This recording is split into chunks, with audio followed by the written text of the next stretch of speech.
Hi everyone, welcome to the Bitcoin Telugu YouTube channel. Hope you are doing well. ఈరోజు మన టాపిక్లో bitcoin ఎందుకు పడిపోతుంది అనే దాని గురించి మనం తెలుసుకుందాం. గత 2 వారాలుగా బిట్కాయిన్ అనేది పడిపోతుంది. ఎందుకు పడిపోతుంది అంటే యుఎస్ గవర్నమెంట్ తన దగ్గర ఉన్న బిట్కాయిన్స్ని కాయిన్బేస్ ఎక్స్చేంజ్కి మూవ్ చేసి బిట్కాయిన్స్ అనేది సెల్ చేసింది. At the same time Germany government కూడా అలానే చేసింది. ఇలా ఎందుకు చేస్తుంది స్టోరీ చెప్తాను, బట్ పెద్ద స్టోరీ, బట్ మీకు ఒక షార్ట్ స్టోరీగా చెప్తాను. అది ఏమిటంటే 1974 ముందు సౌదీ అరేబియా అయినటువంటి గవర్నమెంట్ పైన అండ్ పెట్రోల్ బావుల పైన ఇరాక్ అనే దేశం తరచుగా దాడులు చేస్తూ ఉండేది. ఎట్ దట్ టైం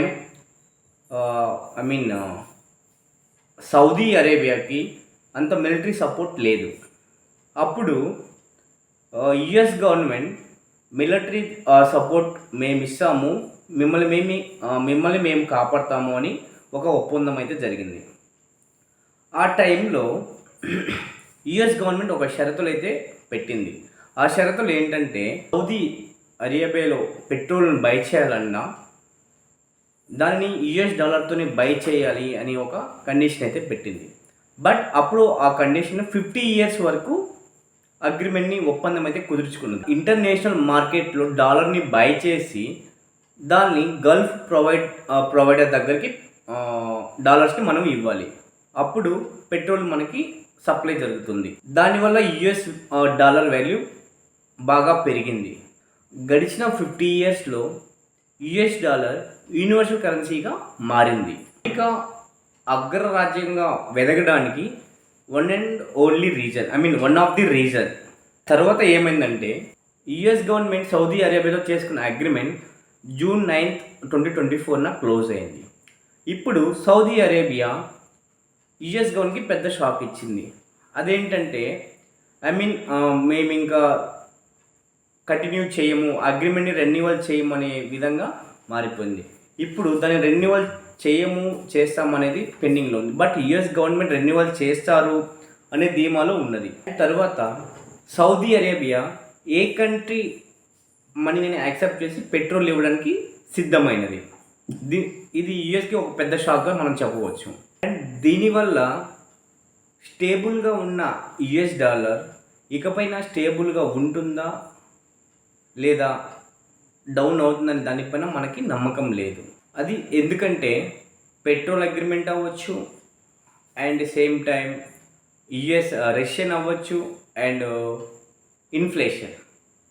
రీసెంట్గా ఇన్ఫ్లేషన్ కూడా బాగా ఎక్కువైంది యుఎస్లో.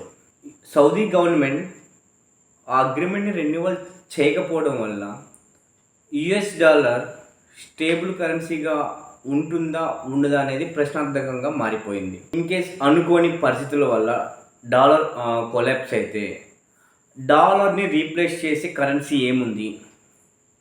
మీరు చెప్పగలరా ఏముందో? That is gold. ప్రజెంట్ ఉన్న గవర్నమెంట్స్ యుఎస్ అండ్ జర్మనీ వాళ్ళ దగ్గర ఉన్న గోల్డ్ని వాళ్ళ దగ్గర ఉన్న బిట్కాయిన్స్ని సెల్ చేసేసి గోల్డ్ని బై చేస్తున్నారు, గోల్డ్ రిజర్వ్స్ని పెంచుకుంటున్నారు. ఎందుకంటే కంట్రీస్ మధ్య ట్రేడింగ్ రిలేటెడ్ ఆర్ ప్రత్యామ్నాయాలు జరగాలంటే ఆ ప్లేస్లో స్టేబుల్గా ఉన్నది ఒక గోల్డ్. మీరు చూస్తున్నారు లాస్ట్ మంత్స్ నుంచి గోల్డ్ వాల్యూ చాలా పెరిగింది. ఇంకా మీద పెరగవచ్చు అని కూడా మనం చెప్పవచ్చు. ఇకపైన గోల్డ్ పెరిగిన ఆశ్చర్యం లేదు. US and Germany they are selling bitcoins. And మనకు తెలిసినవి కొన్ని దేశాలు మాత్రమే, బట్ అన్అఫీషియల్గా చాలా దేశాలు వాళ్ళ బిట్ కాయిన్స్ని, క్రిప్టో రిలేటెడ్ బిట్ కాయిన్స్ని సెల్ చేసేసి గోల్డ్ రిజర్వ్స్ని పెంచుకుంటున్నాయి.